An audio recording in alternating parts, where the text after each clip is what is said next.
Ready to begin? Hello and welcome back to Lumosity. Ready to begin? Yes?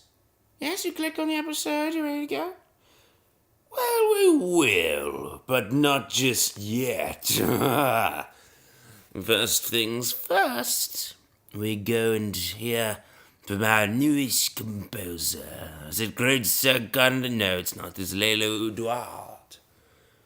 Oh, and we have a choice between a violin concerto and a concerto for cello and orchestra. Interesting. Do I like cello or do I like violin? Well, I learned to play the violin, so I'm bored of it. Let's play a cello.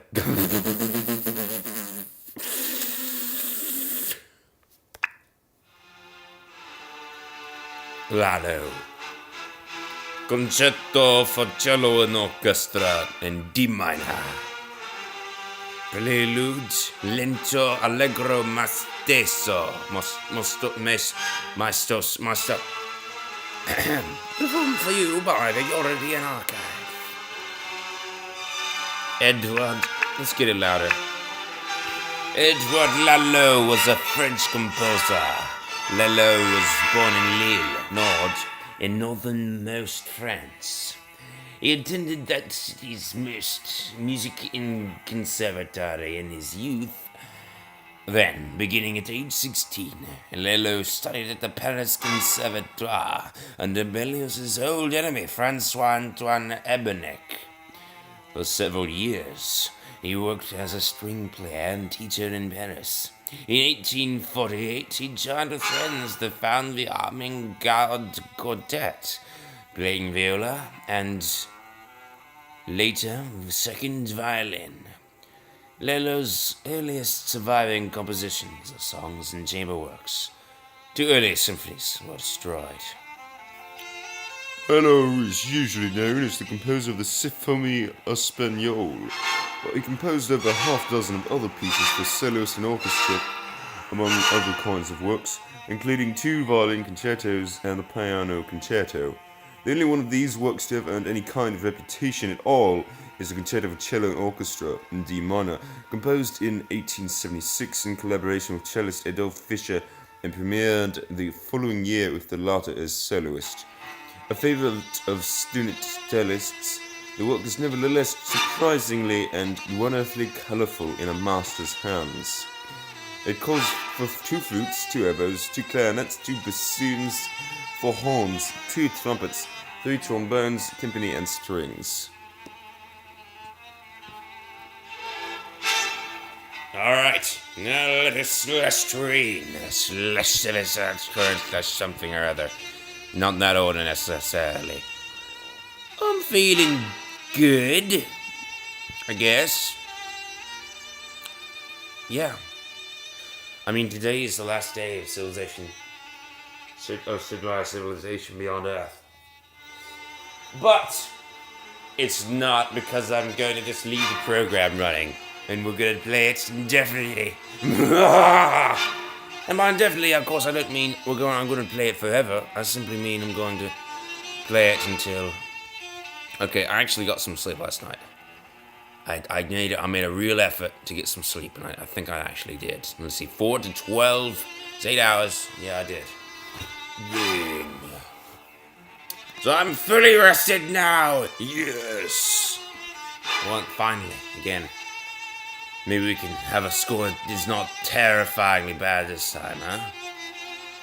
Yeah, looking good so far.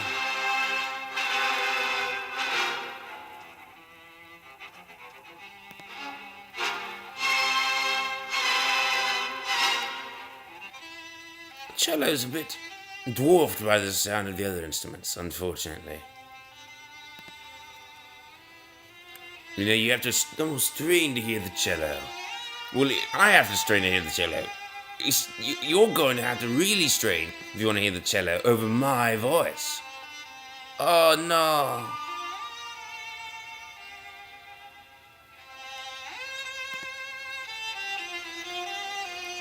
Yes, I'm a little bit not... I don't know if I'm proud of it or not, that I leave programs running so I can play them like that. And definitely just means I don't know how long. It could be forever. It could be a very short time. We'll see. But I'm going to leave it going, at least until I can finish my game. Now, if I continue after that, that that's something else. But at least till I can finish my game, I'll continue. And if I continue on after that, yeah, I mean, Steam allows it. I figured they could stop it if they wanted to. That's the thing. You know, that are I don't know. I don't want to break any rules, but at the same time, I want free stuff. I mean, it's a little bit difficult. You see about the predicament I'm in here.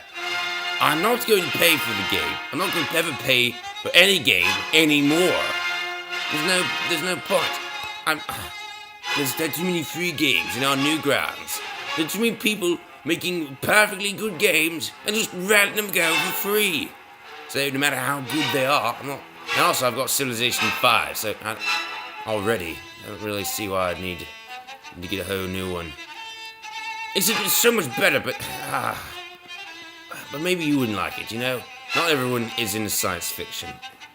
And definitely not many people are into science fiction as much as I am. So, I guess, and also, I mean, it's very neat, but Civilization 5 is more historical, you know? We get to learn some history while we're doing it.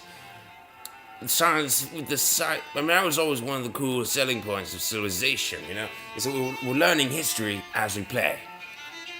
Maybe not much history. Maybe it's only inspired by history, but I should still say that we learn about as much about history as like from historical fiction, you know?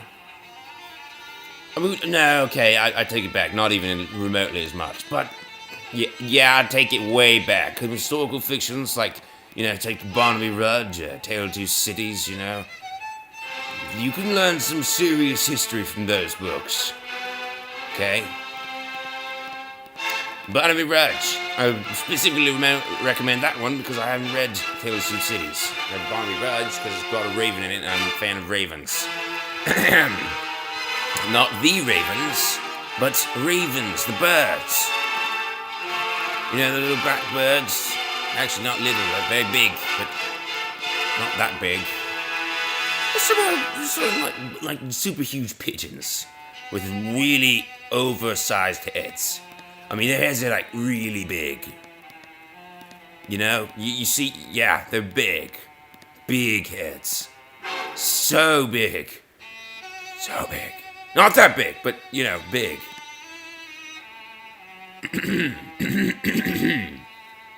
No, not that big. No, not bigger than their body. No. But big, though. Big, still big. Still very big. In fact, the brain of a raven is approximately 4% of their body mass. Which is about the same as humans.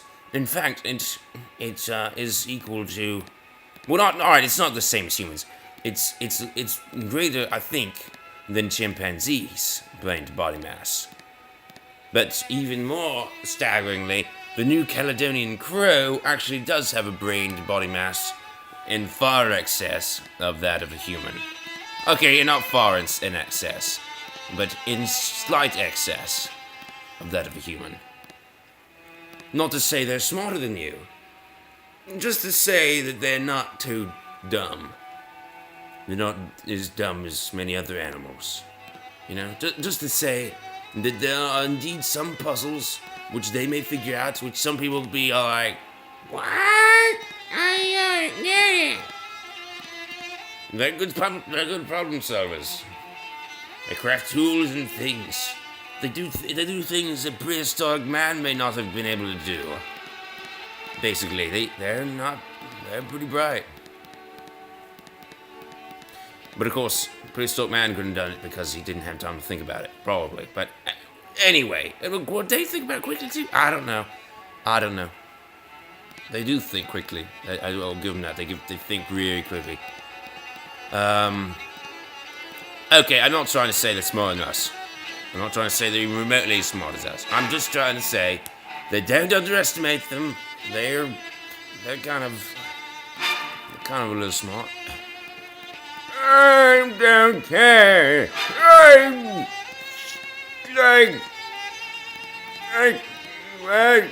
Never mind. What? I like walnuts. Oh dear. Right, okay, observation tower. Won the third game. I should think about something. Okay, see this color right here? What do you call this? Sky blue. Yes, sky blue. I could call it that. What about this at the top, though? It's a little bit brighter than this at the bottom. As is the sky, generally. Which is, if you think about it, kind of odd, isn't it? The top of the sky tends to be white, and the bottom of it is dark. It's kind of odd. You know? Or rather, the part around the sun tends to be a little more whitish. And I do mean whitish. I mean, it's not just a light blue. This is a blue, it's not just light. It's also got a lot more red and green in it. If you were to split it up into a if you were to define it as a red, green, blue spectrum, this kind of color has a far greater amount of red and blue in it. I mean red and green in it. This one is more deeply blue. Specifically, this one is extremely blue. Here.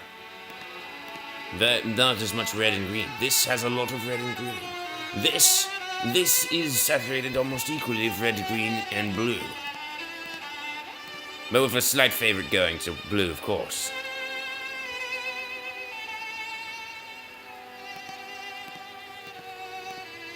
Okay, I just failed. How many numbers was I doing? Because we're still on 7. Oh my gosh, was I doing more than I thought? 5 and 6, right? That's right, yes. Right, we're on track to achieve new heights today. Let's hold it together. Right, 7, 8, and 9. Yeah. Alright, one mistake. None more shall be permitted. And if we are successful, win shall be attained. Okay, here, get in my eyes here. Oh no.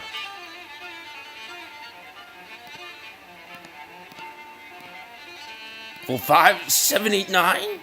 7, 8, 9? Yes. One more time and we're off the charts. Yes. 3, 4, 5, 6, 7, 8. Oh yeah! 1, 2, 3, 4, 5, 6, 7, 8. And that's it. That's it, audience. We did it. We defeated the Warsaw Master of Gabon, Poland. We've pwned it. And we made something wider too. This looks so crazy. But it's taller than you, you stupid mast. Oh, come on. Well, we came close. We brushed the surface. We touched the tweaky rump and just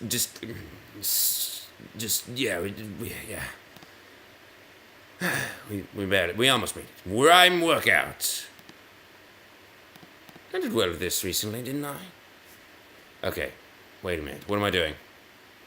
Play the next movement. All right. Ot. Ip, ip. Ip. Ack, ack. Eat. Op. Ank and ip. Ik, el. Ale, at. All, unk. Unk, ill, unk, ill, unk. Unk, eat. Right, ash, ink, and ore. Ash, ink. Ash, ink. Uck. Uck. I'll. Uck. It. I'll. Yes! I made it! Ha ha! An, at. Ale, est. An. And unk. Ot, Unk. Ik, unk, ik, ik. Oh yes. I'd an oak. I'd. Ank. Ash. No! At. Ash. An. At. Ash. Ash! Oh no! Okay. In. Oh no. In. Yeah. Mostly. Yeah. 55,370. Win. And now for the final. The speed match. Ready, audience? Here goes. My hair's blocking my eyes. My right eyes are like, I've got hair in front of me. But think about this eye. You've also got nerves in front of you. That's right. Except in cephalopoda eyes. Eyes always have nerves in front of them. For some reason, they decide to have all the nerves transmitting in their information from the photoreceptive cells in front of the photoreceptive cells. Ergo, they are being blocked much of the time. And in fact, the beginning of the optic nerve is also in front of the photoreceptive cells. So basically, we've got a lot of nerves blocking us. Yeah, the cells are pretty good. There are a lot of them, but they're also being blocked. So it kind of messes things up. But not in cephalopoda eyes. See, we've got nerves in front of us, so that's why you have a blind spot. You got a bunch of nerves in front of you. So there's a blind spot there. Crazy, right? Alright, thanks for watching this episode, and goodbye.